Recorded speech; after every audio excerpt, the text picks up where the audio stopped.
Hello दोस्तों, आज मैं आप सभी के बीच में एक महत्वपूर्ण वीडियो लाया हूँ। यह वीडियो उत्तर प्रदेश जीके से संबंधित है। अगर आप मेरे और भी वीडियो देखना चाहते हैं तो आप चैनल पर जाकर देख सकते हैं, वहाँ पर प्लेलिस्ट बना दी गई है।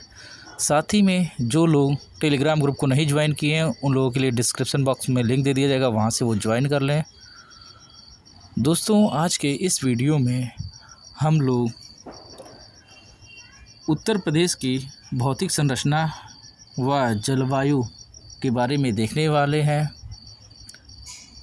और यह वीडियो जो है उन सभी परीक्षाओं के लिए महत्वपूर्ण लाभदायक होने वाली है जिसमें उत्तर प्रदेश जीके आता है। तो चलिए बिना टाइम गवाए वीडियो को शुरू करते हैं। वीडियो पसंद आए तो वीडियो को लाइक कीजिए, चैनल पर नए हैं तो चैनल को सब्सक्राइब कीजिए। चलिए वीडियो को शुरू करते हैं।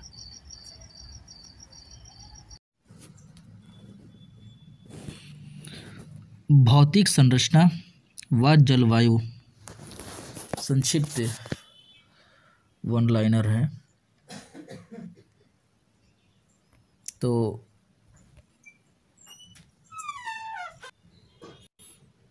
अब उत्तर प्रदेश का आकार कैसा है, तो लंबवत है। और ग्लोब पर स्थिति क्या है, तो 23 डिग्री 52 मिनट से जो है 31 डिग्री 28 मिनट उत्तरी अक्षांश तथा जो है 77 डिग्री 30 मिनट से जो है 84 डिग्री 39 मिनट जो है पूर्वी देशांतर के मध्य है। तो कितना है, 23 डिग्री 52 मिनट से 31 डिग्री 28 मिनट जो है ये है उत्तरी अक्षांश। और जबकि देशांतर की बात करें, पूर्वी देशांतर का, तो 77 डिग्री 30 मिनट से 84 डिग्री 39 मिनट पूर्वी देशांतर के मध्य है। तो उत्तर प्रदेश का आकार कैसा है, तो लंबवत है। और बाकी उत्तरी अक्षांश कितना है, 23 डिग्री 52 मिनट से 31 डिग्री 28 मिनट। और उत्तरी अक्षांश तथा पूर्वी देशांतर कितना है, तो 77 डिग्री 30 मिनट से 84 डिग्री 39 मिनट है। और प्रदेश का जो कुल अक्षांशीय विस्तार है उसकी बात किया जाए तो 7 डिग्री जो है 36 मिनट है। ये इम्पोर्टेंट है। तो प्रदेश का अगर जो कुल अक्षांशीय विस्तार की बात करें तो 7 डिग्री 36 मिनट है।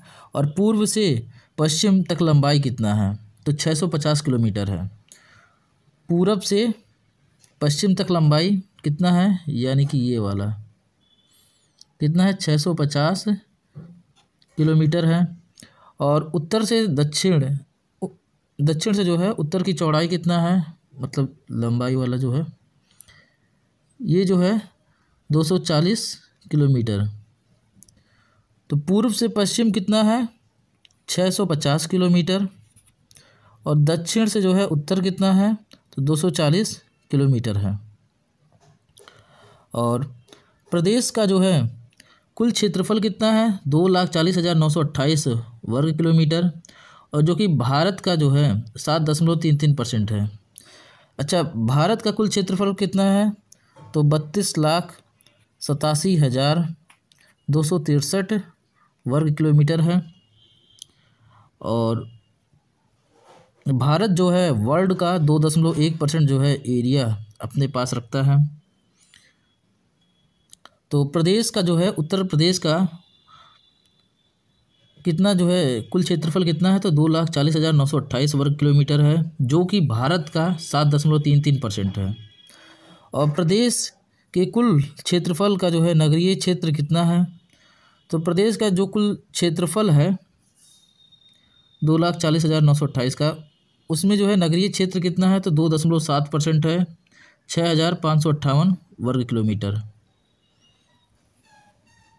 और उत्तर प्रदेश का सर्वोच्च शिखर कौन सा है, तो उत्तर प्रदेश का जो सर्वोच्च शिखर है वो अमसोत चोटी, जो कि 957 मीटर ऊंचा है और शिवालिक पहाड़ी के अंतर्गत आता है। तो उत्तर प्रदेश का सर्वोच्च शिखर कौन सा है, अमसोत चोटी, कितना है, 957 जो है मीटर है।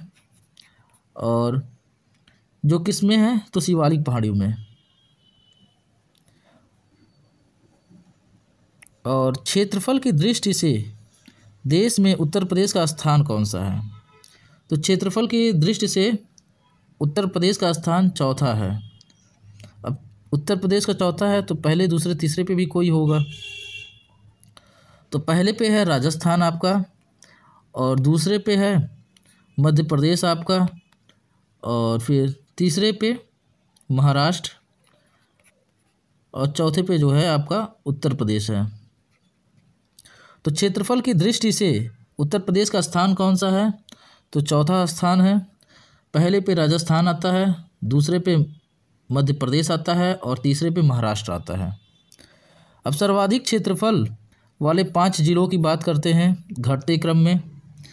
तो सबसे बड़ा जो है लखीमपुर खीरी है, उससे छोटा सोनभद्र है, उससे छोटा हरदोई है, उससे छोटा जो है सीतापुर, और उससे छोटा प्रयागराज। तो सर्वाधिक क्षेत्रफल में सबसे बड़ा कौन सा है? लखीमपुर खीरी। उससे छोटा कौन सा है? सोनभद्र। उससे छोटा हरदोई, और उससे छोटा सीतापुर, उससे छोटा प्रयागराज है। और सबसे कम क्षेत्रफल वाले 5 जिले बढ़ते हुए क्रम में। तो सबसे कम क्षेत्रफल हापुड़ का है, उससे बड़ा जो है गाज़ियाबाद, उससे बड़ा भदोही, उससे बड़ा शामली, उससे बड़ा गौतम बुद्ध नगर। तो सबसे कम क्षेत्रफल वाले 5 जिले बढ़ते क्रम में कौन सा है? तो पहले पे आता है जो सबसे कम क्षेत्रफल का, वो है हापुड़, और उससे बड़ा कौन है? गाज़ियाबाद है, और गाज़ियाबाद से बड़ा कौन है? तो भदोही है, भदोही से बड़ा शामली है, शामली से गौतम बुद्ध नगर है। तो प्रदेश का आकार कैसा है? लंबवत है। और ग्लोब पर स्थिति क्या है? तो 23 डिग्री 52 मिनट से 31 डिग्री 28 मिनट उत्तरी अक्षांश है। और पूर्वी देशांतर कितना है? तो 77 डिग्री 30 मिनट से 84 डिग्री 39 मिनट है। और प्रदेश का कुल अक्षांशीय विस्तार कितना है? तो 60 डिग्री 36 मिनट है। और पूर्व से पश्चिम की लंबाई कितना है? तो 650 किलोमीटर है। और दक्षिण से उत्तर जो है चौड़ाई कितना है? 240 किलोमीटर है। और प्रदेश का कुल क्षेत्रफल कितना है? तो 2,40,928 वर्ग किलोमीटर है, जो कि भारत का 7.33% है। और प्रदेश का कुल क्षेत्रफल का नगरीय क्षेत्र कितना है? तो प्रदेश में जितना क्षेत्रफल है उसका 2.7% जो है नगरीय क्षेत्र है, जो कि 6,558 वर्ग किलोमीटर का है। और उत्तर प्रदेश का सर्वोच्च शिखर कौन सा है? तो उत्तर प्रदेश का सर्वोच्च शिखर आत्मसोच चोटी है, जो कि 957 जो है मीटर का है, और शिवालिक पहाड़ी पर है। और क्षेत्रफल की दृष्टि से जो है देश में उत्तर प्रदेश का स्थान कौन सा है? तो चौथा स्थान है। पहले पे राजस्थान है, दूसरे पे मध्य प्रदेश है, तीसरे पे महाराष्ट्र। राजस्थान पहले पे है, दूसरे पे मध्य प्रदेश, तीसरे पे महाराष्ट्र। और सर्वाधिक क्षेत्रफल पर 5 जिले कौन से घटते क्रम में कौन है? सबसे बड़ा जो लखीमपुर खीरी, उससे छोटा सोनभद्र, उससे छोटा हरदोई, उससे छोटा सीतापुर, उससे छोटा प्रयागराज है। और सबसे कम क्षेत्रफल वाले 5 जिले कौन से हैं बढ़ते क्रम में? तो सबसे छोटा हापुड़ है, उससे बड़ा गाज़ियाबाद है, उससे बड़ा भदोही है, उससे बड़ा शामली है, उससे बड़ा गौतम बुद्ध नगर है।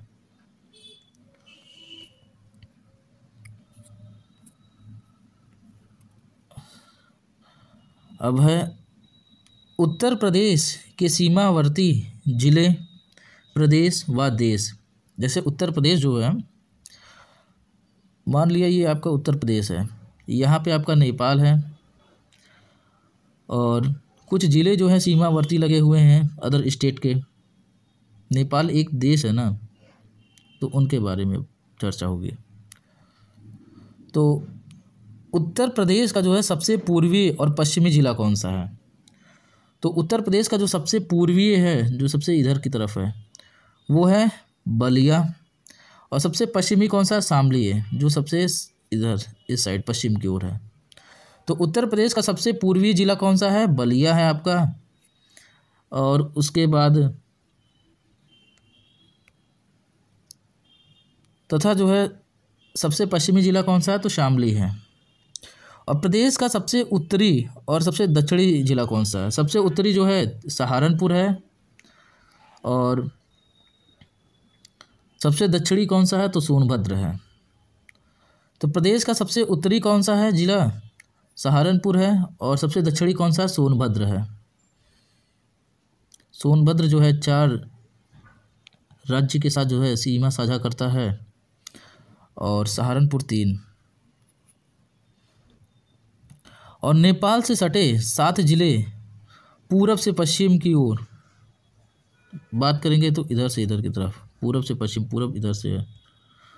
तो इसमें आता है महाराजगंज आता है, सिद्धार्थनगर आता है, बलरामपुर, श्रावस्ती, बहराइच, लखीमपुर खीरी और पीलीभीत आता है।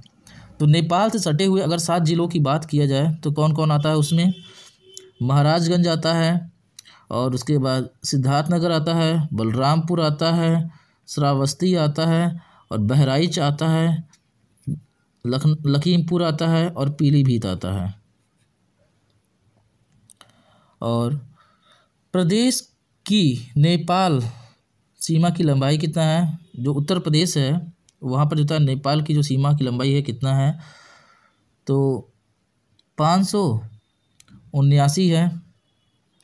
अगर जो देश की बात करेगा तो 1751 किलोमीटर का है। और अगर उत्तर प्रदेश की बात कर रहा है कि उत्तर प्रदेश का जो है कितना एरिया सटा हुआ है, तो 579 है।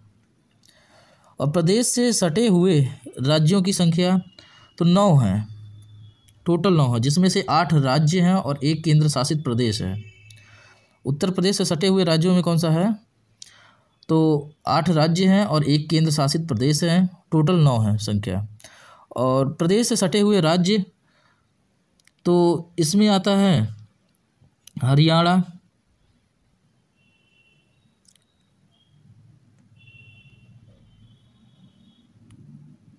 हिमाचल प्रदेश, उत्तराखंड, बिहार, झारखंड, छत्तीसगढ़, मध्य प्रदेश, राजस्थान व दिल्ली। तो प्रदेश से सटे हुए राज्य कौन से हैं?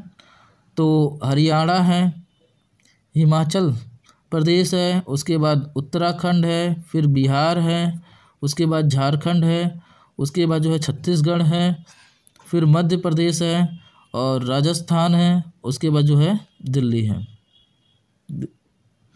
दिल्ली जो है ये आपका केंद्र शासित प्रदेश है।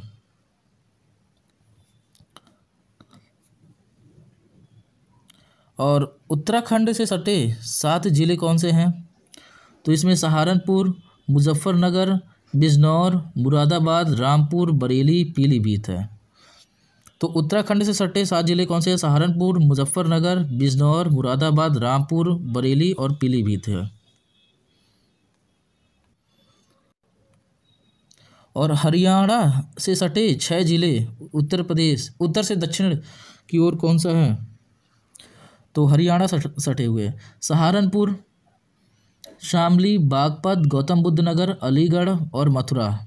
हरियाणा से सटे जो 6 जिले हैं उत्तर से दक्षिण की तरफ कौन से हैं? तो सहारनपुर है, और उसके बाद शामली है, बागपत है, गौतम बुद्ध नगर है, अलीगढ़ है और मथुरा। ये जो है हरियाणा से सटे हुए हैं।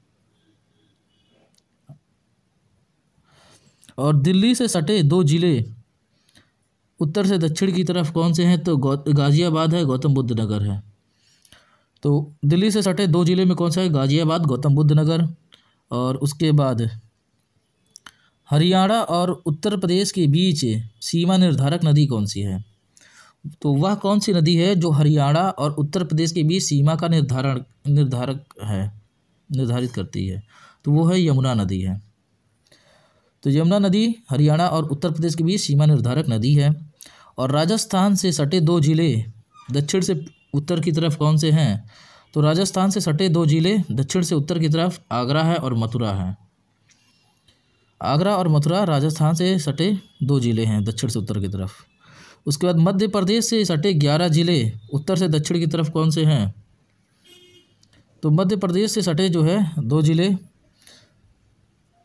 उत्तर से दक्षिण की तरफ कौन से हैं? तो आगरा, इटावा, जालौन, झांसी, ललितपुर, महोबा, बांदा, चित्रकूट, प्रयागराज, मिर्ज़ापुर, सोनभद्र है। तो मध्य प्रदेश से सटे 11 जिले कौन से हैं उत्तर प्रदेश के? तो आगरा है, इटावा है, जालौन है, झांसी है, ललितपुर है, महोबा है, बांदा, चित्रकूट, प्रयागराज, मिर्ज़ापुर, सोनभद्र है।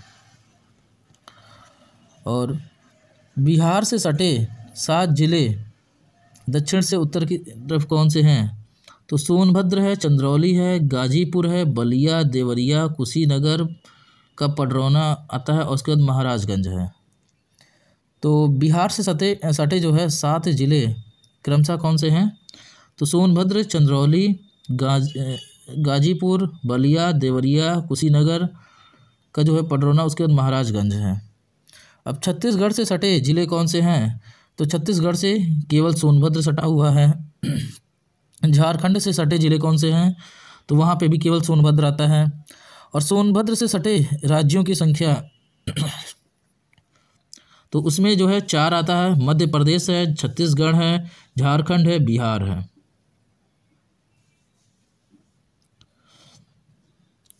तो सोनभद्र से सटे जो होता है राज्यों की संख्या में कौन सा है? तो मध्य प्रदेश है, छत्तीसगढ़ है, झारखंड है, बिहार है। बिहार का पटना, मध्य प्रदेश भोपाल और छत्तीसगढ़ रायपुर और उसके बाद झारखंड का आप लोग बताइए।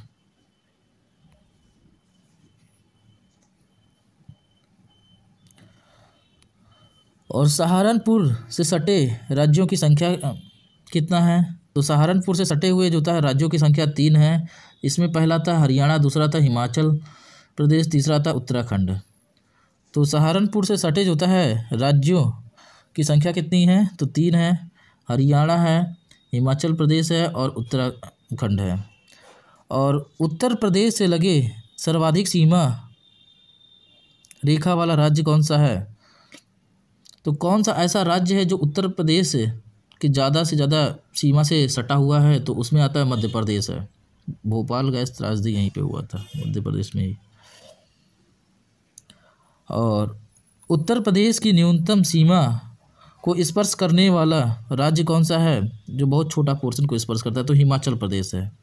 तो बात करेगा जब उत्तर प्रदेश की सर्वाधिक सीमा रेखा से लगे हुए राज्य का तो आता है मध्य प्रदेश, और जब न्यूनतम की बात करेगा तो वहाँ पर आपका आता है हिमाचल प्रदेश आता है। अब 3 तरफ से जो है मध्य प्रदेश से घिरा हुआ उत्तर प्रदेश का जिला कौन सा है जो 3 तरफ से घिरा हुआ है? तो उत्तर प्रदेश का कौन सा ऐसा जिला है जो मध्य प्रदेश से जो है तीनों साइड से घिरा हुआ है? तो ललितपुर आता है। तो ललितपुर 3 तरफ से घिरा हुआ है, किससे? तो मध्य प्रदेश से। और प्रदेश का सबसे कम जिलों को स्पर्श करने वाला जिला कौन सा है? प्रदेश का सबसे कम जिलों को स्पर्श करने वाला जिला ललितपुर है, और केवल यह झांसी को जो है स्पर्श करता है, टच होता है। और प्रदेश का सबसे दक्षिणी बिंदु सोनभद्र को स्पर्श करने वाला राज्य कौन सा है? प्रदेश का सबसे दक्षिणी बिंदु कौन सा है? तो पहली बात सोनभद्र है, और उसको स्पर्श करने वाला जो है राज्य कौन सा है? तो छत्तीसगढ़ है।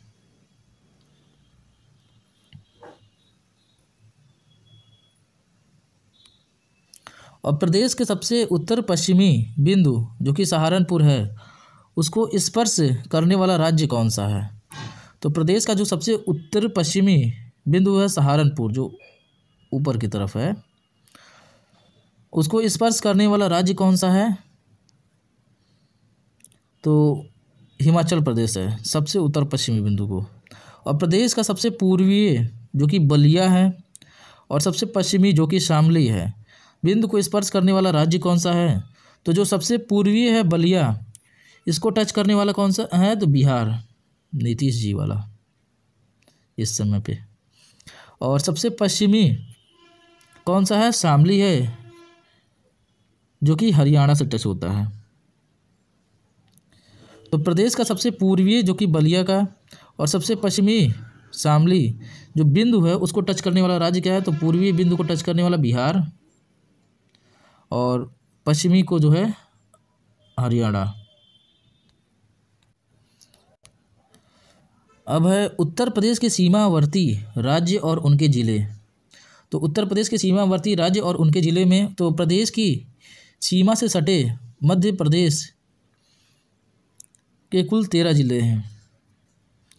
उत्तर प्रदेश का कितना ज़िला मध्य प्रदेश से सटा है? तो 11। और मध्य प्रदेश का कितना ज़िला उत्तर प्रदेश से सटा हुआ है? तो 13। इसमें कौन सा आता है? तो मध्य प्रदेश का मुरैना आता है, भिंड आता है, दतिया आता है, शिवपुरी आता है, अशोकनगर आता है, सागर आता है, टीकमगढ़, उसके बाद निवाड़ी आता है, छतरपुर आता है, पन्ना आता है, सतना आता है, रीवा आता है, सिंगरौली आता है। तो प्रदेश की सीमा से सटे हुए मध्य प्रदेश के जो 13 जिले हैं वो कौन से हैं? तो मुरैना, भिंड, दतिया, शिवपुरी, अशोकनगर, सागर, टीकमगढ़, निवाड़ी, छतरपुर, पन्ना, सतना, रीवा एवं सिंगरौली है। और प्रदेश की सीमा को स्पर्श करने वाले बिहार के 8 जिले कौन से हैं? यहाँ से तो 7, वहाँ से 8। तो पश्चिमी चंपारण है, गोपालगंज है, सिवान है, सारण है, उसके बाद भोजपुर, बक्सर, कैमूर, रोहतास है। तो बिहार के कितने ज़िले उत्तर प्रदेश से टच होते हैं? तो 8 होते हैं। पश्चिमी चंपारण, गोपालगंज, सिवान, सारण, भोजपुर, बक्सर, कैमूर, रोहतास। और हरियाणा के कितने ज़िले जो हैं उत्तर प्रदेश से टच होते हैं? तो 7 हैं। यमुनानगर आता है, करनाल आता है, पानीपत आता है, सोनभद्र आता है, फरीदाबाद आता है, पलवल है और नूह, जिसको मेवात भी, नूह का मेवात। तो हरियाणा के कितने ज़िले जो है उत्तर प्रदेश से सटते हैं? तो 7 ज़िले हैं। यमुनानगर, करनाल, पानीपत, सोनीपत, फरीदाबाद, पलवल और उसके बाद नूह का मेवात है। और उत्तराखंड के 5 ज़िले जो उत्तर प्रदेश से सटते हैं तो कौन कौन से हैं? तो इसमें देहरादून है, हरिद्वार है, पौड़ी है, गढ़वाल है, पौड़ी गढ़वाल, उसके बाद नैनीताल एवं उधम सिंह है। तो उत्तराखंड के कितने ज़िले जो है उत्तर प्रदेश से टच होते हैं? तो 5 हैं। देहरादून है, हरिद्वार है, पौड़ी है, पौड़ी गढ़वाल, उसके बाद नैनीताल, फिर उधम सिंह नगर है। और राजस्थान के 2 ज़िले जो उत्तर प्रदेश से टच होते हैं तो उसमें भरतपुर है और धौलपुर है। और छत्तीसगढ़ का 1 ज़िला जो है उत्तर प्रदेश से टच होता है, कौन सा है? तो बलरामपुर है। और झारखंड का 1 ज़िला उत्तर प्रदेश से टच होता है, कौन सा है? गढ़वा है। और हिमाचल प्रदेश का 1 ज़िला जो है उत्तर प्रदेश से टच होता है, कौन सा? सिरमौर है। तो हिमाचल प्रदेश का कौन सा ज़िला उत्तर प्रदेश से टच होता है? तो सिरमौर है। झारखंड का कौन सा ज़िला उत्तर प्रदेश से टच होता है? तो गढ़वा है। छत्तीसगढ़ का कौन सा ज़िला जो है उत्तर प्रदेश से टच होता है? तो बलरामपुर है। और राजस्थान का कौन सा ज़िला उत्तर प्रदेश से टच होता है? तो भरतपुर और धौलपुर है। अब है प्राकृतिक विभाजन। तो प्रदेश का निर्माण किस युग में हुआ था? तो जो उत्तर प्रदेश है इसका निर्माण जो है प्री कैम्बियन युग में हुआ था। तो प्रदेश का निर्माण किस युग में हुआ था? तो प्री कैम्बियन युग में हुआ था। और उत्तर प्रदेश प्राचीनतम जो है भूखंड गोंडवाना लैंड का जो है एक भाग है। उत्तर प्रदेश प्राचीनतम भूखंड किसका भाग है? तो गोंडवाना लैंड का एक भाग है। अब प्राकृतिक विभाजन की दृष्टि से जो होता है गंगा का मैदानी क्षेत्र आता है, भाबर तराई, और जो होता है दक्षिण का जो है पर्वत पठार आता है। पठार क्या होता है? पठार थोड़ा सा उठा रहेगा, ऊपर की तरफ फ्लैट रहता है। तो प्राकृतिक विभाजन में कौन सा आता है? तो गंगा का मैदान आता है, भाबर तराई आता है और दक्षिण का जो होता है पर्वत पठार आता है। ये प्राकृतिक विभाजन के अंतर्गत आते हैं। और राज्य का सबसे उत्तरी भाग में एक पतली पट्टी के रूप में स्थित होता है। तो राज्य का जो सबसे उत्तरी भाग है उसमें एक पतली पट्टी के रूप में मौजूद होता है, तो भाबर क्षेत्र होता है। ये कंकड़ीली पथरीली जो है मृदाएँ होती हैं और पर्वतपादीय क्षेत्र इसे कहते हैं। तो राज्य के सबसे उत्तरी भाग में एक पतली पट्टी के रूप में स्थित होता है, तो भाबर क्षेत्र होता है। और कंकड़ पत्थर व मोटे बालू से युक्त भूमि होती है। तो कंकड़ पत्थर और मोटे बालू से युक्त भूमि कौन सी होती है? तो भाबर क्षेत्र होता है। भाबर क्षेत्र कैसा है? तो कंकड़ पत्थर व मोटे बालू से युक्त भूमि है। अब भाबर क्षेत्र से सटे हुए दक्षिण में एक चौड़ी पट्टी के रूप में पूर्व से पश्चिम तक फैला हुआ है, तो तराई वाला क्षेत्र है, जिसको तरी वाला क्षेत्र भी कह सकते हैं। तो भाबर क्षेत्र से सटे हुए दक्षिण में एक चौड़ी पट्टी के रूप में पूर्व से पश्चिम तक फैला हुआ क्षेत्र कौन सा है? तो तराई क्षेत्र, जिसको तरी वाला क्षेत्र भी कहते हैं। और समतल, नम और दलदली भूमि होती है। तो समतल भी है, नम भी है और दलदली भूमि, ये तराई क्षेत्र की भूमियाँ होती हैं। तो समतल, नम और दलदली जो है भूमि होती है, तो कौन सा है? तराई क्षेत्र का। और तराई क्षेत्र की मुख्य फसलें हैं, चूँकि यहाँ पानी ज़्यादा है, आर्द्रता भी रहता है, तो यहाँ धान और गन्ना आता है। तो तराई क्षेत्र की मुख्य फसल कौन सी है? तो धान है और गन्ना है। ओराइजा सटाइवा और सेकेरम ऑफिसिनेरम। और तराई क्षेत्र के उत्तर व बुंदेलखंड पठारी क्षेत्र के दक्षिण में स्थित है, तो मैदानी क्षेत्र है। तराई क्षेत्र के उत्तर व बुंदेलखंड के जो है पठारी क्षेत्र के दक्षिण में स्थित कौन सा क्षेत्र है? तो मैदानी क्षेत्र है। और यमुना के पूर्व व गंडक के पश्चिम में स्थित है, तो यमुना के पूरब में और गंडक के जो है पश्चिम में कौन सा क्षेत्र स्थित है? तो मैदानी क्षेत्र है। यमुना के पूर्व और गंडक के जो है पश्चिम में।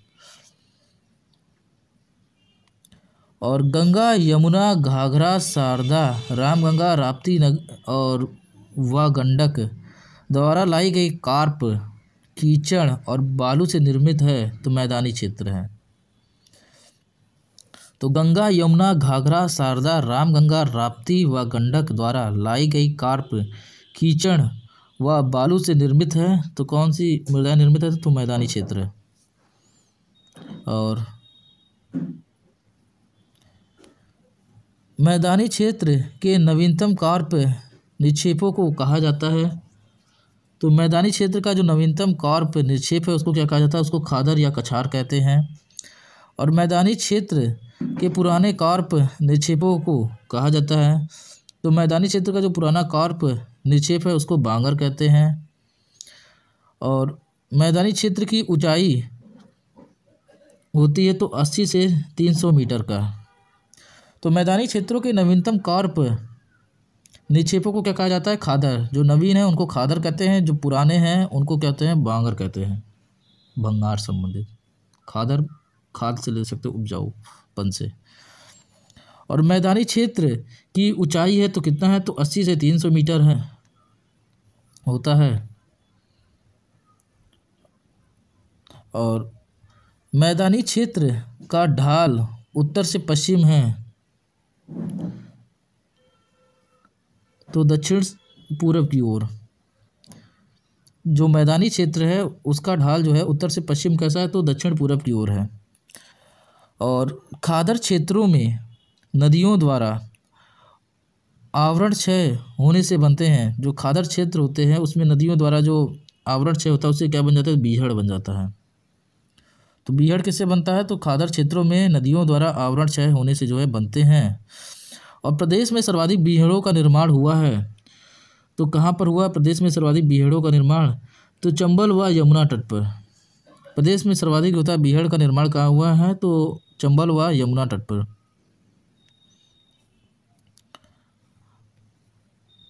और मैदानी क्षेत्र की जो है मुख्य फसलें हैं, तो मैदानी क्षेत्र की मुख्य फसलें कौन सी हैं? गेहूँ, धान और आलू हैं। तो मैदानी क्षेत्र की मुख्य फसल कौन सी है? गेहूँ, धान और आलू। और विशाल मैदानी क्षेत्र के दक्षिण में झांसी, ललितपुर से सोनभद्र तक फैला हुआ क्षेत्र कौन सा है? तो पठारी पहाड़ी या बुंदेलखंडी क्षेत्र। तो विशाल जो मैदानी क्षेत्र है उसके दक्षिण में झांसी, ललितपुर से सोनभद्र तक फैला हुआ क्षेत्र कौन सा है? झांसी, ललितपुर से सोनभद्र तक फैला हुआ क्षेत्र बुंदेलखंड क्षेत्र है। और पठारी पहाड़ी क्षेत्र की जो है औसत ऊंचाई 300 मीटर है, लेकिन मिर्ज़ापुर व सोनभद्र में कुछ पहाड़ियां हैं जो लगभग 600 मीटर की ऊंची हैं। जो पठारी पहाड़ी क्षेत्र है उसमें अगर जो बात किया जाएगा एवरेज कितना है हाइट का, तो 300 मीटर है, लेकिन मिर्ज़ापुर और सोनभद्र में कुछ पहाड़ियाँ ऐसी भी हैं जो 600 मीटर ऊंची हैं। और बुंदेलखंड क्षेत्र में कुछ भाग बघेलखंड का शामिल है तो सोनभद्र में। बुंदेलखंड में कुछ भाग बघेलखंड का शामिल है तो सोनभद्र में। और प्रदेश के कितने जिलों में जो है पठारी पहाड़ी या बुंदेलखंड क्षेत्र का विस्तार है? तो प्रदेश के जो है 11 जिलों में पठारी पहाड़ी या जो कहें इसे तो बुंदेलखंड क्षेत्र का विस्तार है। तो प्रदेश के 11 जिले ऐसे हैं जहां पर पठारी पहाड़ी व बुंदेलखंड क्षेत्र का विस्तार है। विंडम, टांडा, कुशेरा व खड़जा जलप्रपात वाटरफॉल है तो ये कहाँ पर है? मिर्ज़ापुर में। तो मिर्ज़ापुर में कौन कौन से जलप्रपात हैं, वाटरफॉल कौन कौन से हैं? तो विंडम है, टांडा है, कुशेरा है और खड़जा है। और बुंदेलखंड या पहाड़ी पठारी क्षेत्र की उत्तरी सीमा पर बहती है तो गंगा यमुना। बुंदेलखंड या पहाड़ी पठारी क्षेत्र की उत्तरी सीमा पर बहती है तो गंगा यमुना जो है बहती है।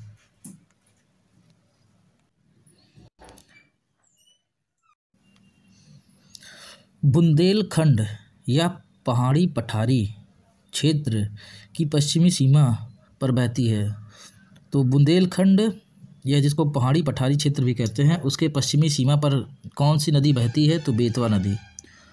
तो बेतवा नदी कहाँ बहती है? तो बुंदेलखंड या पहाड़ी पठारी क्षेत्र की पश्चिमी सीमा पर बहती है। और बुंदेलखंड या पहाड़ी पठारी क्षेत्र का ढाल है तो बुंदेलखंड या पहाड़ी पठारी क्षेत्र का ढाल किधर की तरफ है? तो उत्तर की तरफ है। उत्तर की ओर किसका ढाल है? तो बुंदेलखंड या पहाड़ी पठारी क्षेत्र का ढाल है। और बुंदेलखंड या पहाड़ी पठारी क्षेत्र की मुख्य फसलें कौन सी हैं? तो बुंदेलखंड या पहाड़ी पठारी क्षेत्र की मुख्य फसलें दलहन और तिलहन हैं। दलहन और तिलहन है।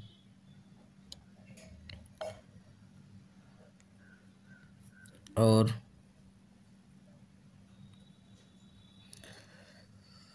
प्रदेश में कुल क्षेत्रफल के संदर्भ में नम भूमि यानी कि वेटलैंड क्षेत्र का परसेंट कितना है? तो प्रदेश का जितना क्षेत्रफल है 2,40,928 वर्ग किलोमीटर का, इसमें जो है नम भूमि वेटलैंड का क्षेत्र कितना है? तो 5.15% है। और उसके बाद प्रदेश का सर्वाधिक नम भूमि वेटलैंड क्षेत्र वाला जिला कौन सा है? तो सोनभद्र है, 5.08% है। और प्रदेश का सबसे कम नम भूमि वाला जिला कौन सा है? तो बागपत हाथरस है, 0.18% है। तो प्रदेश के कुल क्षेत्रफल के संदर्भ में नम भूमि का क्षेत्रफल परसेंट कितना है? तो 5.15% है। और प्रदेश का सर्वाधिक नम भूमि वेटलैंड क्षेत्र वाला जिला कौन सा है? तो सोनभद्र, 5.08% है। और प्रदेश का जो है सबसे कम नम भूमि वाला जिला कौन सा है? तो बागपत व हाथरस, 0.1। अब है जलवायु। तो जलवायु में उत्तर प्रदेश की जलवायु मुख्य रूप से जो है उष्ण प्रधान है, शीतोष्ण कटिबंधीय एवं मानसूनी है। फिर भी जो है धरातलीय विषमताओं और समुद्र तल से भिन्न स्थानों में भिन्न भिन्न ऊंचाई होने के कारण जो है यहाँ की जलवायु में जो है विषमता मिलती है। तो उत्तर प्रदेश की जलवायु कैसी है? मुख्य रूप से उष्ण प्रधान, शीतोष्ण कटिबंधीय एवं मानसूनी है, लेकिन धरातलीय विषमताओं एवं समुद्र तल की से जो है भिन्न भिन्न स्थानों पर भिन्न भिन्न ऊंचाई होने के कारण जलवायु में भिन्नता देखने को मिलती है। और प्रदेश में जो है वर्ष भर घटित होती हैं तो इसमें जो है 3 ऋतुएं आती हैं। एक ग्रीष्म आता, दूसरा वर्षा ऋतु आता, तीसरा शीत ऋतु आता है। तो प्रदेश में वर्ष भर घटित होती हैं तो 3 ऋतुएं होती हैं, ग्रीष्म, वर्षा और शीत ऋतु। और प्रदेश में मार्च से जून तक रहता है। तो प्रदेश में मार्च से जून तक जो है ग्रीष्म ऋतु रहता है, या फिर ग्रीष्म ऋतु प्रदेश में कब से कब तक रहता है? तो मार्च से जो है जून तक रहता है। और प्रदेश का सबसे गर्म महीना कौन सा है? तो प्रदेश का जो है सबसे गर्म महीना जून का है। जून महीना उत्तर प्रदेश का सबसे गर्म महीना है। और ग्रीष्म ऋतु में प्रदेश के उत्तरी भाग से दक्षिणी भाग व पूर्वी भाग से पश्चिमी भाग की ओर बढ़ने पर तापमान क्रमशः क्या होता है, बढ़ता है। तो ग्रीष्म ऋतु में प्रदेश के उत्तरी भाग से दक्षिणी भाग और पूर्वी भाग से जो है पश्चिमी भाग की ओर बढ़ने पर तापमान क्या होता है, बढ़ता है। और ग्रीष्म ऋतु में सर्वाधिक औसत तापमान रहता है। तो ग्रीष्म ऋतु में सर्वाधिक औसत तापमान रहता है तो आगरा सहित जो है बुंदेलखंड क्षेत्र का एवरेज टेम्परेचर यहाँ पर रहता है। तो ग्रीष्म ऋतु में सर्वाधिक औसत तापमान रहता है तो आगरा सहित बुंदेलखंड क्षेत्र का रहता है। और 10 जून 2019 को बांदा का तापमान रिकॉर्ड किया गया था तो 49.2 डिग्री सेल्सियस, बहुत ज़्यादा हो गया भाई। तो 10 जून 2019 को बांदा का तापमान रिकॉर्ड किया गया था तो कितना किया गया था, 49.2 डिग्री सेल्सियस। और ग्रीष्म ऋतु में प्रदेश के दक्षिण भाग बुंदेलखंड में अधिक तापमान होने का कारण क्या है, तो कर्क रेखा के जो है नज़दीक होने के कारण। जितना कर्क रेखा के नज़दीक जाओगे गर्मी उतना ही ज़्यादा मिलेगा। तो ग्रीष्म ऋतु में प्रदेश के दक्षिण भाग यानी कि बुंदेलखंड क्षेत्र में जो है अधिक तापमान होने का कारण क्या था, तो कर्क रेखा का नज़दीक होने के कारण होता है। कर्क रेखा के नज़दीक ये है इसलिए जो है यहाँ पे अधिक तापमान होता है। और प्रदेश में जुलाई से अक्टूबर तक रहती है। तो जुलाई से अक्टूबर तक कौन सा ऋतु रहता है, तो वर्षा ऋतु रहता है, बारिश का सीज़न। तो जुलाई से अक्टूबर तक प्रदेश में कौन सी ऋतु रहती है, तो वर्षा ऋतु।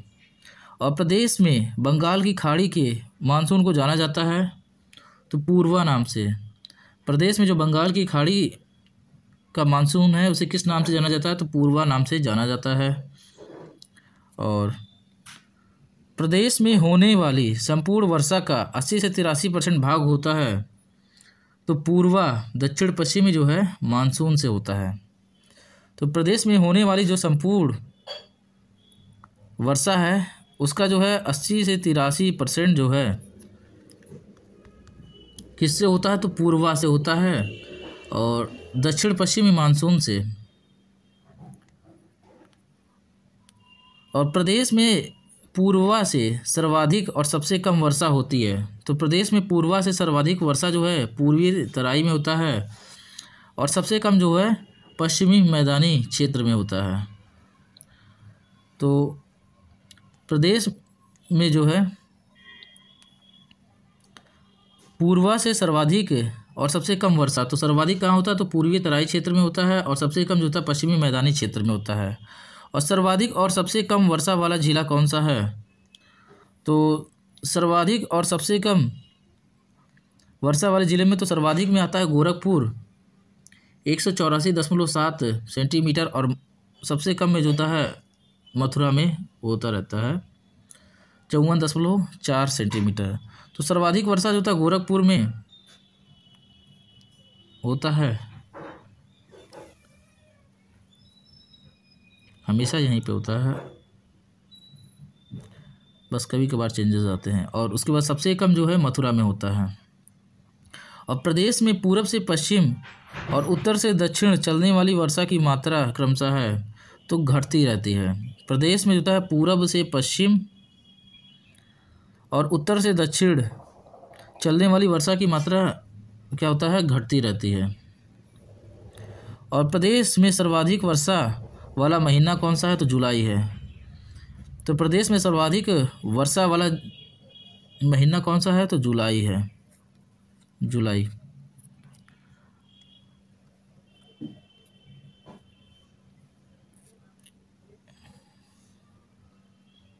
और पूर्वी उत्तर प्रदेश में वर्षा की संभावित अवधि 56 दिन का है, जबकि पश्चिमी उत्तर प्रदेश में कितना है, तो मात्र 32 दिन का। जो पूर्वी उत्तर प्रदेश है वहाँ पर कितने दिन का है, तो 56 दिन का। और बात करेंगे पश्चिमी उत्तर प्रदेश में तो वहाँ पर 32 दिनों का है, बहुत बड़ा अंतर है। और प्रदेश के विभिन्न भागों में औसत वार्षिक वर्षा तो तराई क्षेत्रों में कितना होता है, 150 सेंटीमीटर, पूर्वी मैदानी क्षेत्र में 112 सेंटीमीटर और मध्यवर्ती मैदानी क्षेत्र में 94 सेंटीमीटर और पश्चिमी मैदानी क्षेत्र में 84 सेंटीमीटर और दक्षिणी पहाड़ी पठारी क्षेत्र में 91 सेंटीमीटर, और पूरा एवरेज निकाला जाएगा तो 95 सेंटीमीटर। तो प्रदेश में विभिन्न भागों में औसत वार्षिक वर्षा में तराई क्षेत्रों में 150 सेंटीमीटर, और उसके बाद पूर्वीय मैदानी क्षेत्र में 112 सेंटीमीटर, और मध्यवर्ती मैदानी क्षेत्र में 94 सेंटीमीटर, और पश्चिमी मैदानी क्षेत्र में 84 सेंटीमीटर, और दक्षिणी पहाड़ी पठारी क्षेत्र बुंदेलखंड वाला वहाँ पे जो है 91 सेंटीमीटर, और प्रदेश में औसतन कितना है तो 95 सेंटीमीटर है। और प्रदेश में नवंबर से फरवरी तक रहता है तो शीत ऋतु रहता है, नवंबर से फरवरी तक शीत ऋतु रहता है। और प्रदेश का सबसे ठंडा महीना अगर जो पूछा जाए तो कौन सा होता है तो जनवरी होता है। और शीत ऋतु में प्रदेश में उत्तर से दक्षिण बढ़ने पर तापमान क्या होता है बढ़ता है। तो शीत ऋतु में प्रदेश में उत्तर से दक्षिण बढ़ने पर क्या होता है तापमान बढ़ता है। और प्रदेश का सबसे ठंडा महीना कौन सा है तो जनवरी है। और शीत ऋतु में सबसे कम तापमान रहता है तो उत्तर पश्चिम के ज़िलों में। तो शीत ऋतु में सबसे कम तापमान रहता तो किसमें उत्तर पश्चिम ज़िलों में। और प्रदेश का सबसे ठंडा महीना है जनवरी, और प्रदेश में जो है नवंबर फरवरी तक रहता तो शीत ऋतु। तो दोस्तों ये था आज का वीडियो। अगर वीडियो आपको पसंद आए तो कृपया वीडियो को लाइक कीजिए। अगर चैनल पर नए हैं तो चैनल को सब्सक्राइब कीजिए। मिलते हैं हम आपसे अगले वीडियो में, तब तक के लिए।